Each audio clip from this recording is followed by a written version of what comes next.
mengulangnya atau murojaah bisa tercapai. Karena hakikat dari hafalan adalah mengulangnya.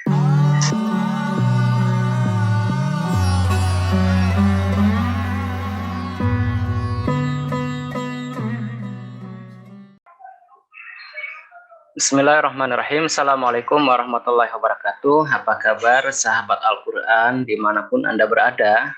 Pada kesempatan hari ini akan mengulas tentang bagaimana caranya mengatur waktu untuk mengulang hafalan atau murojaah. Nah, pada kesempatan hari ini saya akan simulasikan menghafal atau mengulang hafalan murojaah di juz 30. Kadang-kadang memang energi atau semangat yang harus dibangkitkan untuk mengulang hafalan itu lebih besar ketimbang untuk menghafal hafalan baru. Dengan dipetakan kapan harus mengulang ayat apa, surat apa, maka insya Allah target mengulangnya atau murojaah bisa tercapai. Karena hakikat dari hafalan adalah mengulangnya. Contoh untuk pemetaan murojaah di juz 30 dan juz 30 ini, juz amma ini ternyata memang ada 37 surat.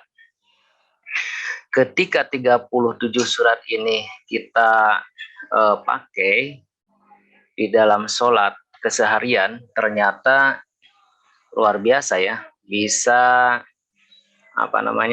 bisa pas gitu ya dengan surat dengan jumlah rakaat gitu ya.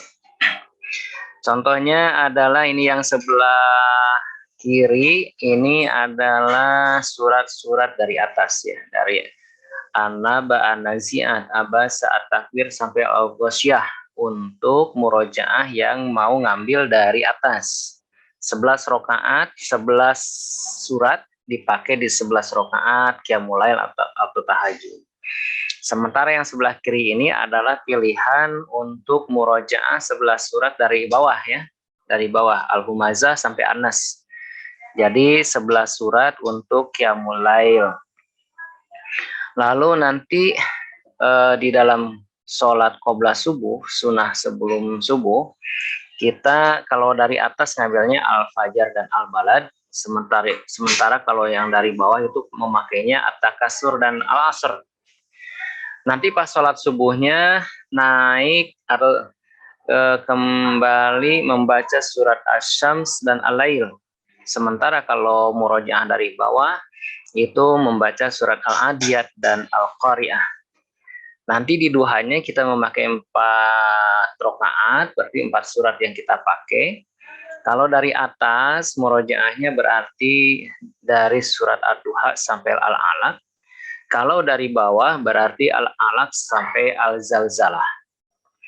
Untuk qobla zuhur 2 rakaat kita ambil 2 surat. Untuk dari atas murojaahnya berarti surat Al-Qadar dan Al-Bayyinah. Sementara untuk dari bawah adalah surat Al-Insyirah dan surat At-Tin. Untuk sholat zuhurnya 2 surat pula, memakai surat Al-Zalzalah dan Al-Adiyat untuk murojaah dari atas. Sementara untuk murojaah dari bawah, sholat zuhurnya memakai surat Al-Lail dan surat Ad-Duha. Ba'da zuhurnya untuk murojaah dari atas memakai surat Al-Qari'ah dan At-Takatsur.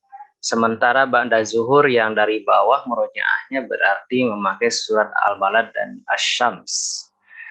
Dilanjut untuk sholat asar 2 rakaat memakai 2 surat. Kalau dari atas berarti memakai surat Al-Asr dan Al-Humazah. Sementara dari bawah murojaah pada sholat asar ini memakai surat Al-Ghasyiyah dan Al-Fajr. Untuk sholat maghrib 2 rakaatnya memakai 2 surat Al-Fil dan Quraisy, dan untuk yang murojaah dari bawah memakai surat At-Tariq dan Al-A'la. Untuk sholat ba'da maghribnya, kalau murojaahnya dari atas memakai surat Al-Ma'un dan Al-Kautsar. Kalau murojaahnya dari bawah memakai surat Al-Buruj, Al-Insyiqaq dan surat Al-Buruj. Qobla Isya kalau dari atas murojaahnya memakai surat Al-Kafirun dan An-Nasr. Kalau murojaah dari bawah berarti memakai surat Al-Infitor dan Al-Mutaffifin. Sholat Isyanya itu sendiri kalau dari atas murojaah berarti bagian surat Al-Lahab dan Al-Ikhlas. Dan kalau murojaahnya dari bawah berarti dapat surat Abasa dan Takwir. Sementara yang terakhir adalah sholat Ba'da Isya. Kalau murojaahnya dari atas berarti memakai surat Al-Falaq dan An-Nas. Sementara kalau murojaahnya dari bawah, Ba'da Isya itu memakai surat An-Naba dan An-Nazi'at. Maka 37 surat pada juz amma selesai dalam 1 hari 1 malam keseharian sholat kita. Nah, bagaimana seandainya misalkan hafalan kita baru 11 surat ini? Al-Humazah, Al-Fil, Quraisy, Al-Ma'un, Al-Kautsar, Al-Kafirun, An-Nasr, Al-Lahab, Al-Ikhlas, Al-Falaq. Maka tekniknya adalah surat yang 11 ini kita bagikan lagi di sholat-sholat berikutnya. Atau sebaliknya, kalau misalkan hafalnya dari An-Naba sampai Al-Ghasyiyah, maka di sholat-sholat berikutnya memakai 11 surat yang sudah kita baca di Qiyamul Lail. Begitu teman-teman. Seandainya pun kita hanya mempunyai 2 surat saja hafalannya, misalkan hanya surat An-Nas dan Al-Falaq, maka murojaah ini kita pakai di setiap sholat. Di setiap sholat. Berarti kalau 11 rakaat itu pengulangannya surat An-Nas bisa 6 kali, surat Al-Falaq bisa 5 kali, dan seterusnya. Mudah-mudahan ini memicu atau memacu semangat ya buat saya khususnya dan buat sahabat Al-Quran semuanya. Demikian, semoga bermanfaat. Billahi taufiq wal hidayah. Assalamualaikum warahmatullahi wabarakatuh.